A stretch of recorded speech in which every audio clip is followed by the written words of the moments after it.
พุ่นพากันไปหาหลอดทองสร้างแน่ทองแข่แน่หลอดทองสร้างทองแข่ทองงูพญานาคเขาว่าเด้หลอดแล้วมันเป็นหยังพวกเจ้าคือบ่หลอดหนีสั่นแล้วบริวารได้แค่นั้นได้พระบรมสารีริกธาตุพร้อมคุณดีโอ้ยก็ให้สารีริกธาตุโดนบันดาลเนี่ยเศร้าเป็นหนีเนี่ยเป็นยังเงิน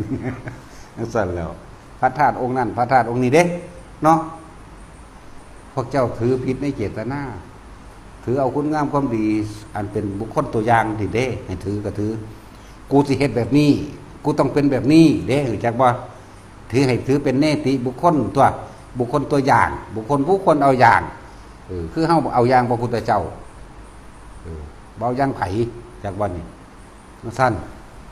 ถือแบบนี้ถือก็ว่ามันถือนักดอก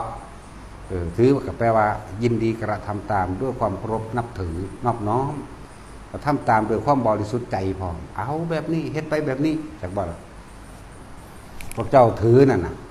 ถือเพื่อว่าสิให้เกิดลาภสักการะเหมือนว่าสั่นสิให้ได้มากซึ่งทรัพย์สมบัติเงินทองความอยู่ดีกินดีของเจ้าของเหมือนว่าสั่นเมตตามหาละรวยเมตตามหานิยมเมตตาจังไดจะไปคมไปคูเอาของผู้อื่นเอาเนี่ยไปบังคับเอาของผู้อื่นไม่ว่าล่ะเมตตาเอาให้คนตัวจังแม่นเมตตาต่างกันวะความจริงการเมตตาก็คือการได้ช่วยเหลือผู้อื่นอาหารจาราสาดมเครื่องนุ่งห่มที่อยู่อาศัยและประกอบอาชีพการงานต่างหรือแนะแนวต่างๆนี่จึงเรียกว่าเมตตาเมตตาคือการให้ไม่ใช่ไปเอาไม่ว่าถ้าช่วยท่านแล้ววันนี้ค่าถ่ายยังเป็นว่าไปสาริกาลินหมาก็มีคุณพ่อเดว่าได้ลินทองเดี๋ยวบางพวกมีจังสันหาแย่งตาของกันเนาะเดี๋ยวสั่นแล้วก็หาแย่งผัวแย่งเมียกันซื่อๆเด่น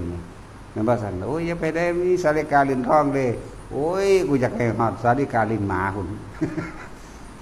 ทั้งสั่นแล้วมันเห็ดยังได้พอล่ะของขังของศักดิ์สิทธิ์เพิ่นนั่นน่ะมันศักดิ์สิทธิ์อยู่ใส่ก็ยังว่ามันบ่แล้วข้ามเขาฟังดีๆเนี่ยเป็นหยัง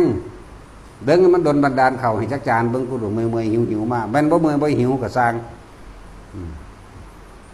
เขาเต็มเล่าบางทีดลบันดาลปุ๊บเต็มเล่าเนาะน้ำกินโอ้เลยสละบ่มีบ่แม่นบ่เป็นคำสอนพุทธเจ้านี่คือบ่ฟัง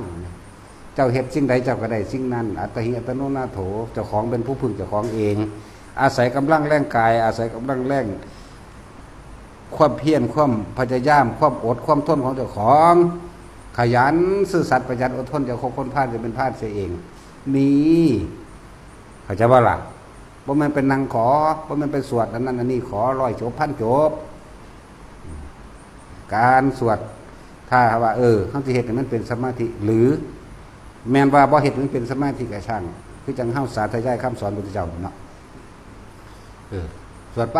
ไปมีจิตใจตั้งมั่นมุ่งมั่นว่าสิจดจำคำสอนเพิ่นได้นี่สวดไปมันก็เป็นสมาธิเองบ่หาแต่อยากได้ก็ได้สมาธิแม่นบ่ล่ะจังซั่นแหละแล้วจังว่าเอาความจริงมาเว้ากันมั่งอย่าตะความหลอกลวงหลายแล้วพวกพยากรณ์นั่นพยากรณ์นี่เฮ้ยไปกันไงเนาะพยากรณ์คนนั้นคนอื่นอยู่แล้วพยากรณ์ว่าจังสังคือว่าพยากรณ์เจ้าของพยากรณ์แล้วกับผู้อื่นเขาอยู่ดีกินดีบ่วะนี่ไหมมันก็เกี่ยวลิลิเด็ดๆตัวมันบ่ซั่นพวกหมอโหรหมอทำนายหรือว่าหมอพยากรณ์ยังก็แล้วแต่เด้อ